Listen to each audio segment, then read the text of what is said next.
Paul Heyman addresses the Brock Lesnar comeback criticism. Plus, a title match has been announced for AEW Forbidden Door, and we have a rumor killer on a departing WWE star. It's all in the Cultaholic wrestling news right now. Don't know whether you heard, Ross, but Brock Lesnar's back. Is he? Yeah. Doing what? Shy and retiring return at the end of SummerSlam. And Paul Heyman was a guest on the Ariel Helwani show. And of course, the subject of Brock Lesnar's return was brought up and the conversation around it.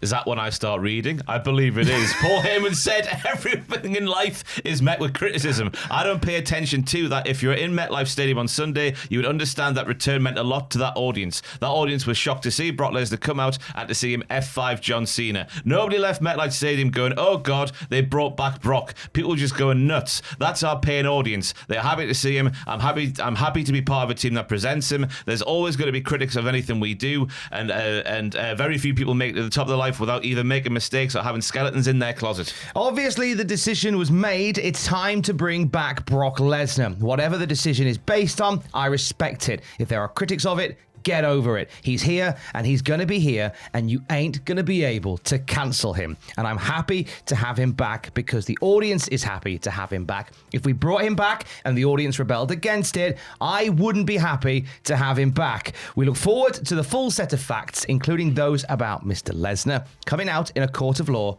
where they belong. Now, this has been, obviously the return of Brock Lesnar has been one that in the arena was obviously met with huge ovation, massive pop on the night for that. I do want to address a couple of people. I want to say massive thank you to Mark and Peter from WrestleMe, who put out a podcast which kind of helped me, pun intended, wrestle with how I felt about the whole thing. And in amongst that, they pointed towards a Substack by Alan Cheapshot. And he said this, and I think this is really, really interesting. He says, Lesnar has not been criminally charged. The case is civil. But the moral weight doesn't vanish just because his theme music is played to a stadium of wrestling fans. WWE's strategy was clear. Reintroduce him without warning, catch fans off guard, and let the shock and noise bury any scrutiny. It worked, at least in the moment, but it also told WWE what they needed to hear. The crowd didn't turn. There were no loud boos, no chants, no mass exits. The pop was big, maybe even bigger than it would have been before the lawsuit. That wasn't just silence from the company, it was complicity from the crowd. And there was something to be said for, and as Paul Heyman says, I do genuinely believe that if they put out a thing saying Brock Lesnar returns next week, of course it wouldn't have been as impactful as it was, but you probably would have had a very different reaction. Yeah. And it might have maybe changed the way they do it. But the shock and awe of that music playing and Brock turning up, it was a huge reaction, and it kind of fed into what WWE wanted. Yeah. It's the idea that, as Mark and Peter said on WrestleMe, that WWE will take every opportunity to show you who they are in whatever stance. And if bringing back Brock Lesnar, whilst this civil case is ongoing, that says a lot about who they are. I just don't know what to think personally, Tom. Yeah. He's named in this thing. I know he's not a defendant in this thing, but he is named in this thing. Why can't they just come out, if they've found evidence to say this guy's fine, he's not really complicit with anything that was going on in reality, and it's fine to bring him back now, why can't they just come out and say that? Because I would love to be able to enjoy Brock Lesnar coming back. Exactly. But that cloud over his name, because his name is still in there, and the things that they are linked to are pretty abhorrent, and we all know this. Just clear the name. If they can do, why haven't they? I don't know. That's just how we feel about it. Like, the whole idea of, you getting, people who kick off about you can't have free speech anymore. Well, this is free speech. This is two people who feel a little bit icky about Brock Lesnar's return in the wake of all of this stuff that's been happening. And I'm sure there's going to be lots of people in the comments and on my Twitter with Brock Lesnar as an avatar defending the 300-pound UFC fighter because he needs that, right? And to that I say, all right, look, it doesn't matter because you have won, because Brock Lesnar's back on telly. You can tell me to cry more all you want, but you've won. It's fine. It's cool. And as Ross said, I do genuinely want to enjoy these big moments. Yeah. Because WWE's been a part of my life forever. Yeah. Like, I want to enjoy these big moments, and I would love for something to come along that addresses those big moments, that gives me a little bit of comfort in doing so. But it's just how coy they're all being about it, and the fact that Triple H, of course, cancelled the press conferences. That was a perfect opportunity just to go, here's what we found out, here's why guy's come back now, and everyone, there'd be no talk today, would there? No, we'd be talking about something completely different. We'd have made a bunch of jokes as opposed to anything else. Now, Fightful Select says that the backstage reaction to Brock's return is very mixed emotions. Not everyone is sweeping it under the rug, but if you're asking if people are actively going to walk out of the company, I don't see that happening. I don't see it happening either. It's a bloody paycheck, Tom. It's a paycheck, and it's a big old company, and I don't see that happening at all. We just want to enjoy the Brock Lesnar comeback. Yeah. We really do. But it's that thing in the back of the head, well, what if, things develop? Because Janelle Grant's side of the sort of case have gone, there's more evidence to come. And that's the thing that sort of makes you go, oh, why can't they just come out and say what they found? What is going on? Yeah, there is that as well. Now, also in this interview with Ariel Helwani, Paul Heyman talked a little bit about how he is involved in the creative day-to-day in WWE. Yeah, he says, long-term meetings, I'm in. So when we start talking about next year's WrestleMania, or the year after WrestleMania, or the year after that WrestleMania, or next year's Royal Rumble, or Elimination Chamber, this year's Survivor Series, when we start planning things out, I go to those meetings. I'm not exposed to the weekly grind like those other writers. Who deserve a ton of credit. They're exposed to the weekly grind. I'm not exposed to that. Yeah, and I think to have somebody there who knows the industry so well and to offer that insight as well, I think is really important. Yeah, he's big picture stuff. He's Michael Scott.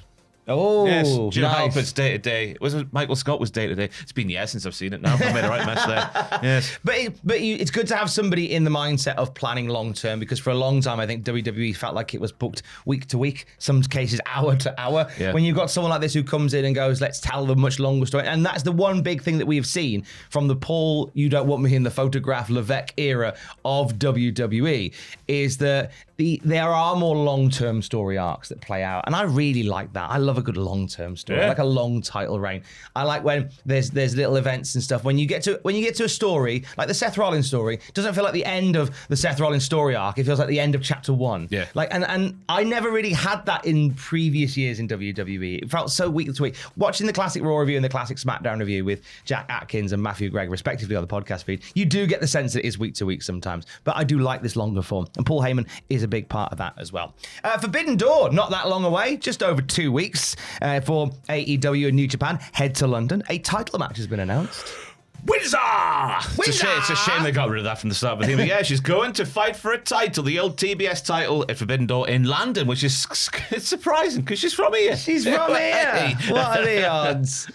She won a 4-way last night with a little bit of help from Toni Storm, who stopped Athena from getting involved on behalf of her charge, Billy Starks. Post-match, we had Mercedes Moné square it up to Windsor and Toni Storm, and then Athena and Billy Starks beat them up. It's a 3-on-2. That's not the uneven numbers, Ross. I know, it's disgraceful scenes. Disgraceful. But do you reckon Mercedes Moné still retaining? I think it's a bit too soon for Windsor. Yeah, I don't think Windsor's the one, but I think Windsor's going to get a wonderful moment in front of a home crowd, and I think they're going to have a banger match because Alex Windsor is a phenomenal wrestler. She'll kick her in the face hard, let me tell you, Tom. Yeah, and it's you know, it feels really special because it was only a couple of months ago that Alex Windsor said goodbye to Pro Wrestling Eve and headed off to America to do this AEW thing, and now she's back home and she's doing it on a massive stage for AEW, and I'm really chuffed for her. Yeah. You love to see it. Let's talk Austin Theory. An Austin Theory that was doing the rounds was that Theory might be on the way out because he was taken off WWE's active list. However, Fightful Select reached out to resources who revealed that Theory has been removed from the active roster list, but he's now on the inactive roster list alongside names such as Ilya Dragunov and Zoe Stark, suggesting that the injury that was the reason why A-Town Down Under split up is legit, and he's just dealing with that, and that's why he's not on the active list. He's on the inactive/injured list. Yeah, or the miscellaneous list, I think some places have called it, where like wrestlers who aren't in the week-to-week stuff are kept in a little box like the Raggy Dolls. And I think that with that, it does kind of explain why A-Town Down Under broke up so suddenly, but it also kind of explains the lack of direction that Austin Theory has had. Maybe certainly in the last month or so, because I feel like for a long time, like Austin Theory has just been treading water a little bit. It felt like a Vince McMahon project.